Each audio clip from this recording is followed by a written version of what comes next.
दोस्तों, आज हम RO-ARO 2023 प्री एग्ज़ाम के तहत करंट अफेयर्स की श्रृंखला शुरू करेंगे और इसमें जो है साल भर की करंट अफेयर्स हम आपको पढ़ाएंगे जो पिछले साल से लेकर के अब तक के, यानी नवंबर दिसंबर से लेकर के नवंबर तक के आपको पूरी करंट अफेयर्स हम आपको पढ़ाएंगे। ठीक है, तो इसको हम जो है लेक्चर 1-2 करके आपको वीडियो डालेंगे, उससे देख लीजिएगा।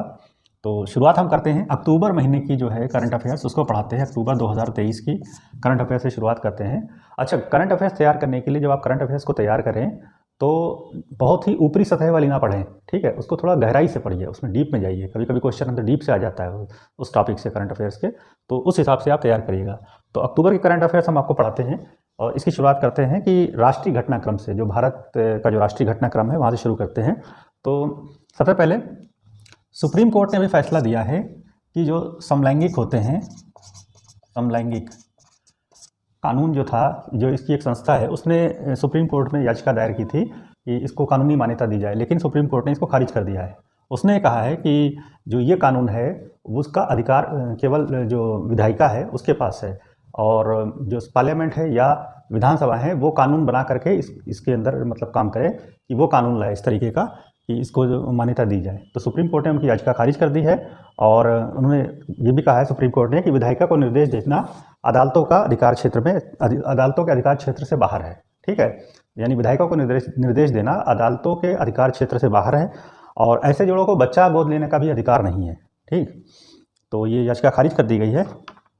नेक्स्ट जो आपका पॉइंट है, त्रिपुरा के 2 आतंकवादी संगठन थे, NLFT आतंकवादी संगठन है ये त्रिपुरा का, और ATTF। NLFT जो था national liberation front of Tripura, national liberation of front of Tripura, और ATTF जो था ऑल त्रिपुरा टाइगर फोर्स, इस पर जो है 5 वर्ष का प्रतिबंध और बढ़ा दिया गया है। ठीक है, इनको जो है UAPA के तहत इनको जो है इनके ऊपर प्रतिबंध लगाया गया था, UAPA एक्ट, इसके तहत प्रतिबंध लगाया गया था। इसकी धारा जो थी 3 थी, प्रतिबंध लगाया गया था। यानी UAPA होता है अनलॉफुल एक्टिविटीज़ प्रिवेंशन एक्ट। ठीक है, तो इस तरीके का जो प्रतिबंध है वो 14 संगठनों पे लगा हुआ है। इनके ऊपर जो लगा था प्रतिबंध 5 साल के लिए और बढ़ा दिया गया है। ठीक, नेक्स्ट है, बिहार में अभी जातिगत जनगणना हुई है। जातिगत जनगणना 1931 के बाद इंडिया में पहली बार जो किसी राज्य में की गई है वो बिहार में की गई है, जातिगत जनगणना। आपने देखा भी, वहाँ जो चीफ मिनिस्टर हैं वो नीतीश कुमार, उन्होंने अभी करवाई है जनगणना। उसके आधार पर जो रिपोर्ट जारी की गई है उसमें बताया गया है कि 953 महिलाएं जो हैं 1000 पुरुषों पर हैं, यानी वहाँ का जो सेक्स रेशियो है वो 953 पर 1000 है, यानी 1000 पुरुषों पर 953 महिलाएं हैं। और उसमें जो जातिगत जनगणना की गई उसमें OBC का जो आंकड़ा आया है वो लगभग 27.13% OBC हैं, और अति पिछड़ा है, उसमें भी पिछड़ा है, ये OBC पिछड़ा होता है। अति पिछड़ा जो है वो 36.01% है। SC जो है इसमें 19.65% है SC, और ST जो है 1.68% है। इसमें जो जनरल हैं वो केवल 15.52% है, जनरल 15.52% है। तो ये जनगणना जो की गई उस पर जो परसेंट आया निकल के वो इतना है। और इसमें धर्म एवं पंथों की गणना इसमें शामिल नहीं की गई, धर्म और पंथ लोग को शामिल नहीं किया गया है। और उपजातियों की संख्या इसमें 215 है, इसमें उपजातियों की संख्या 215 है। इस रिपोर्ट के आधार पर वहाँ जो हिंदू और मुस्लिम, हिंदू और अल्पसंख्यक जो जातियाँ हैं वो, उनका जो परसेंटेज है, जो हिंदू लोग हैं, यानी बिहार में जो हिंदू लोग हैं वो 82% है। बाकी अल्पसंख्यक हैं, यानी 18% जो अल्पसंख्यक हैं, उसमें जो मुस्लिम है 17.7% जो है वो मुस्लिम है। ठीक है, और बाकी सब जो है यानी 0.3% पे अन्य जो है वो जो अल्पसंख्यक हैं। ठीक है, जिसमें से आपका जो है ईसाई जो है 0.05% ईसाई हैं, और 0.011% जो है वो सिख हैं। बाकी और भी बहुत सी हैं अल्पसंख्यक लोग, वो उसमें शामिल जो हैं, बाकी उसमें आते हैं। ठीक है, नेक्स्ट आपका जो पॉइंट है राष्ट्रीय घटनाक्रम के अंतर्गत, वो है आपका 5 राज्यों में चुनाव हो रहे हैं, नवंबर में चुनाव होंगे। तो ये भी आ सकता है कि अभी हाल ही में किन 5 राज्यों में चुनाव हुए। तो इसकी जो ट्रिक है वो लिख लीजिए आप, MRTCM। ठीक है, MRTCM। M से है MP, R से राजस्थान, M से MP, R से राजस्थान, T से तेलंगाना, C से छत्तीसगढ़, और M से है आपका मिजोरम। इन 5 राज्यों में विधानसभा चुनाव होना है इस साल। ठीक है, नवंबर में, और देखिए क्या होता है। ठीक, तो ये आ सकता है क्वेश्चन आपका एग्जाम में कि हाल ही में किन 5 राज्यों में चुनाव हुआ था। ठीक है। तो निम्न में से कौन शामिल नहीं है, क्वेश्चन जब बनाते हैं इसको करंट अफेयर्स का तो ऐसे ही बनाते हैं कि निम्न में कौन शामिल है, इसमें से कौन से राज्य हैं जहाँ पर चुनाव हुआ था, या निम्न में से कौन राज्य शामिल है, तो आपको पाँचों पता होना चाहिए। ठीक, नेक्स्ट पॉइंट है आपका करंट अफेयर्स का। अभी हाल ही में देश का सबसे ऊंचा राष्ट्रीय ध्वज फहराया गया है, ये अटारी में फहराया गया है, यानी पाकिस्तान से लगी हुई सीमा है अटारी में, और ये करीब 418 फीट ऊंचा है, ऊंचे पोल पर लगाया गया है, 418 फीट ऊंचे पोल पर लगाया गया है। और इसको जो लगाया है वो NHA यानी राष्ट्रीय राजमार्ग प्राधिकरण ने, NHA जो नेशनल हाईवे वाला है प्राधिकरण, उसने स्थापित किया है। और इसमें सर्विलांस सिस्टम भी लगा हुआ है। ठीक है, तो सर्विलांस के लिए वहाँ पर जो है सिक्योरिटी वगैरह लगा दी गई है, क्योंकि पाकिस्तान के जो इलाके में था वो 400 फीट ऊंचा लगाया गया था, पहले इंडिया का ऊंचा था, फिर उसमें पाकिस्तान ने ऊंचा लगा दिया, अब फिर इंडिया का ऊंचा हो गया, 418 फीट ऊंचा है। ठीक है, सबसे ऊंचा झंडा लगाया गया देश का, सबसे ऊंचा। ठीक, फिर अभी हाल ही में राजस्थान में 3 ज़िले और बढ़ा दिए गए हैं। 3 ज़िलों का नाम है आपका सुजानगढ़, क्योंकि जब भी आयोग क्वेश्चन पूछता है तो इसी टाइप के जो बिल्कुल जो है खोद के क्वेश्चन लाता है। ठीक है, मतलब करंट अफेयर से ऐसे क्वेश्चन पूछेगा जो आप सोचेंगे भी नहीं कि यार ये आ सकता है। ठीक, तो खोद के क्वेश्चन लाता है, तो आपको वैसे ही पढ़ना है। हम इसकी पूरी श्रृंखला पढ़ाएंगे करंट अफेयर्स की, और रोज़ एक वीडियो डालेंगे, जहाँ तक हो सकेगा एग्जाम तक के डालते रहेंगे।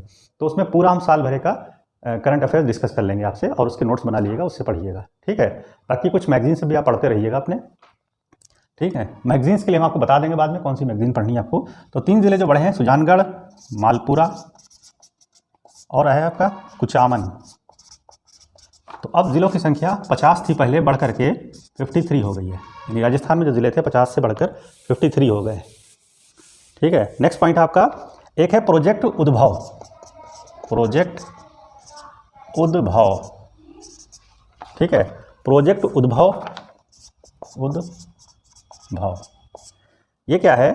ये भारतीय सेना और United Service Institution of India, इन दोनों के सहयोग से एक सेना में जो हज़ारों साल पुरानी जो परंपरा चली आई थी लड़ाई की, यानी चोलों ने या चंद्रगुप्त मौर्य ने या फिर अशोक ने जिस तरीके से लड़ाई लड़ी, जो स्ट्रेटेजी अपनाई उन लोगों ने, उसको इम्प्लीमेंट किया जाएगा इस योजना के तहत। भारतीय सेना को जो है उसको सिखाया जाएगा, और इसमें जो है सुरक्षा चुनौतियों के लिए मतलब लाभ उठाने के लिए कैसे लाभ उठाया जाए, कि वो लोग किस तरीके से लड़ते थे, ये चीज़ें उसमें शामिल की जाएंगी, सिखाया जाएगा इन्हें। और इसके लिए एक तमिल ग्रंथ है तिरुवक्कुरल।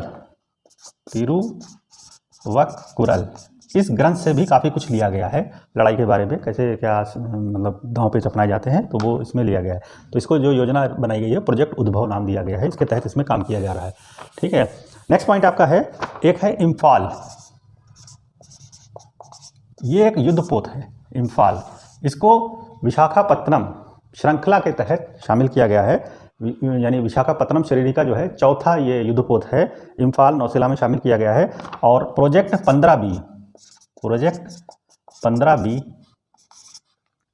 श्रेणी का जो है गाइडेड मिसाइल है, इसके मिसाइल डिस्ट्रॉय इम्फाल है, ये जो युद्धपोत है missile destroy Imphal, Mazagon dock shipyard ने इसको बनाया है, MDL Mazagon dock shipyard limited इसने बनाया है।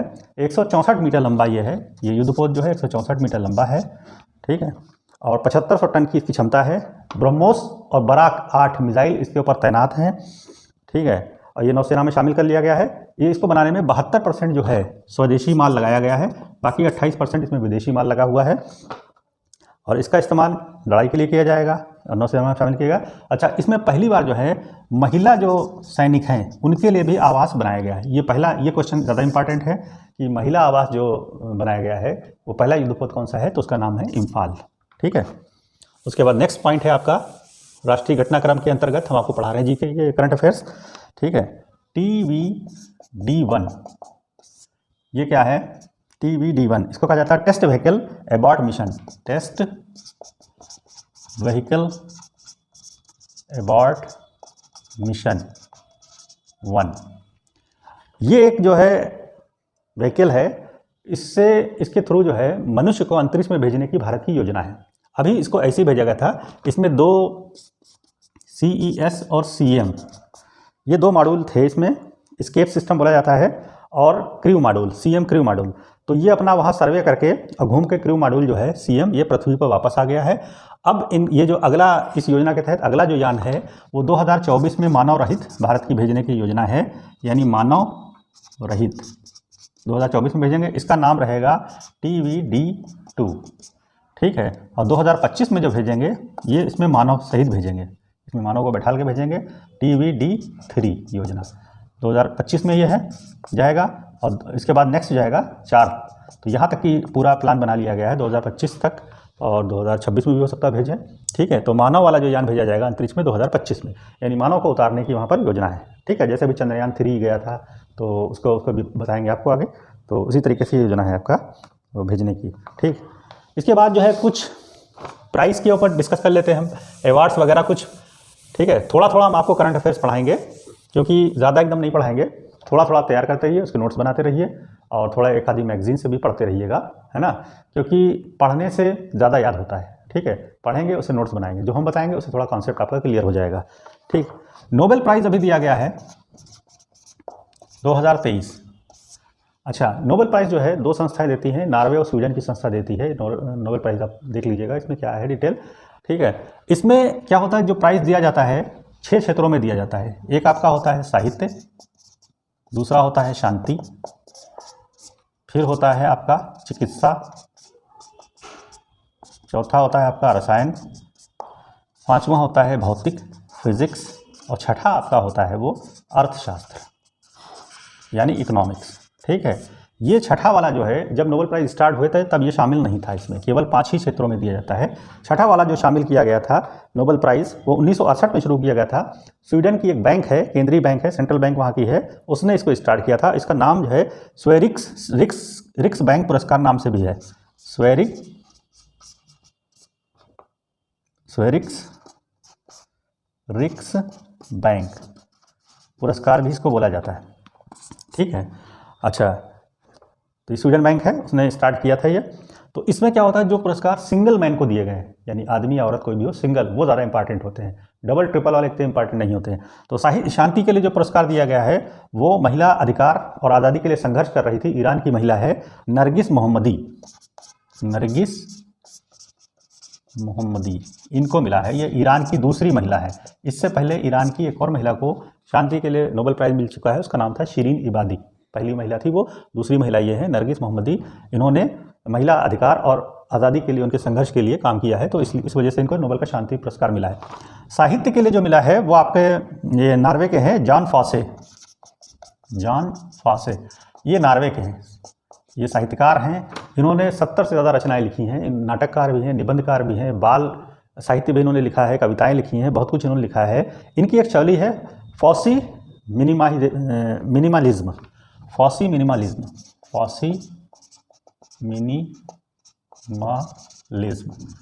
ये इनकी एक शैली है लिखने की, काफ़ी फेमस है।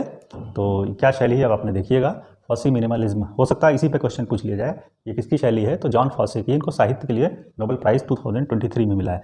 और अर्थशास्त्र के लिए जो प्राइज़ मिला है वो केवल सिंगल महिला को मिला है, क्लाउडिया गोल्डिन,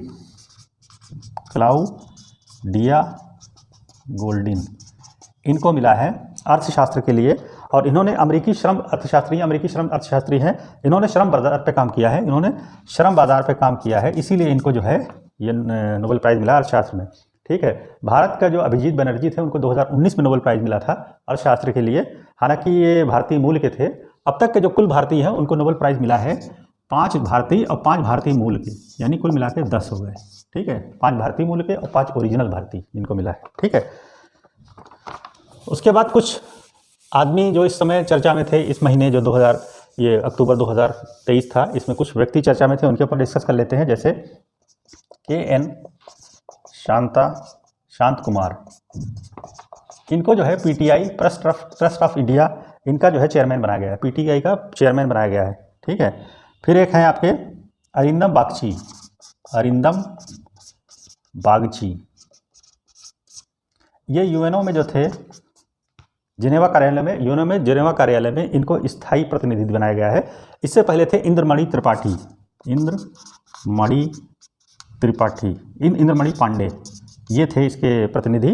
तो ये अब बिम्स्टेक के चेयरमैन हो गए, ये हो गए हैं बिम्स्टेक, इसके चेयरमैन बन गए इंद्रमणि त्रिपाठी। उनकी जगह पर अरिंदम बागची जो है यूएनओ के स्थायी प्रतिनिधि बन गए हैं। ठीक है, कुछ व्यक्ति जैसे मनोहर गिल, ये मुख्य निर्वाचन आयुक्त थे, इनकी डेथ हो गई अभी हाल ही में। बिशन सिंह बेदी, ये क्रिकेटर थे, इनकी डेथ हो गई है, बिशन सिंह बेदी। ये क्रिकेटर थे, पूछ लिया जाता है हाल ही में कौन सा व्यक्ति जो था क्रिकेटर था जिसकी हाल ही में डेथ हो गई, ठीक है। या बिशन सिंह बेदी का संबंध किससे था, क्रिकेट से था। मनोहर सिंह गिल, ठीक है, ये किससे थे, मुख्य निर्वाचन आयुक्त थे, इनकी भी डेथ हो गई है। और L.E. यांग, ये चाइना के जो थे पूर्व CM थे, ठीक है, इनकी भी डेथ हो गई अभी चर्चा में थे, ठीक है। तो ये इतनी करंट अफेयर्स है अक्टूबर की। अभी आगे भी आपको सीरीज चलाएंगे तो उसमें बताएंगे। नेक्स्ट लेक्चर में हम आपको अभी अक्टूबर की और भी बहुत कुछ बाकी है वो आपको बताएंगे। अभी फिलहाल